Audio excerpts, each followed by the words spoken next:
Hi, this is David Lockeretz. I'm going to talk about augmented and diminished chords in this video, and those are two chords that you might not know by name, but you've probably heard them before. They're different from the major and minor triads that are more common, and I'm going to show you some songs that use them and perhaps give you some ideas about how you might be able to use them in your own chord progressions. Let's start with the augmented chord. I'm going to play a C major triad here, C, E, and G. And when I raise my G to G sharp, that gives me an augmented chord. And I can actually call it a C or an E or a G sharp, A flat, augmented chord because the notes are all the same distance from each other. C to E is a major third, E to G sharp up to E, or C I should say.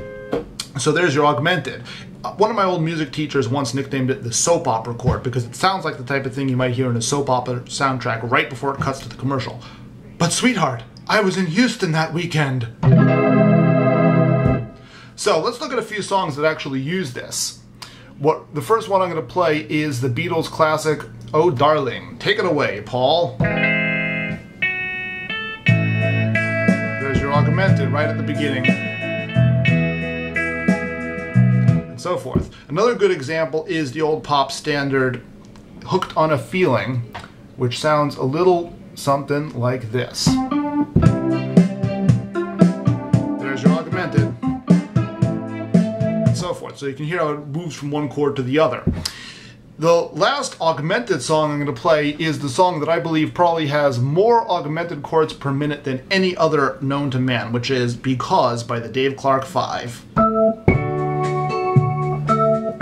There's one of them.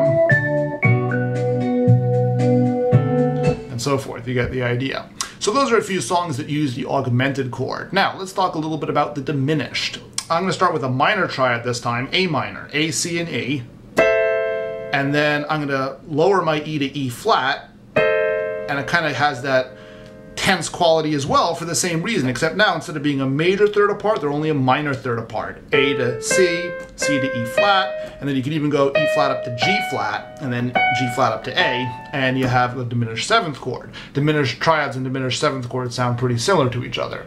Alright, now my nickname for this is the girl tied to the railroad track chord. Why? It kind of sounds like what you might hear in an old movie when the girl's tied to the railroad track. It has that kind of tense quality to it. Alright, now a great example of a song that uses this, and it's actually not a tense song at all, is the Maple Leaf Rag by Scott Joplin. Here we go.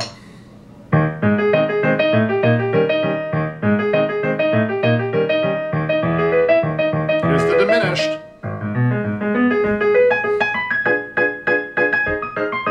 There you go, that's the idea. So anyways, those are a few examples of some new chords that you might want to incorporate into your repertoire, augmented and diminished. I hope you found this video enjoyable. This is David Lockeretz from... But I was in Houston that weekend!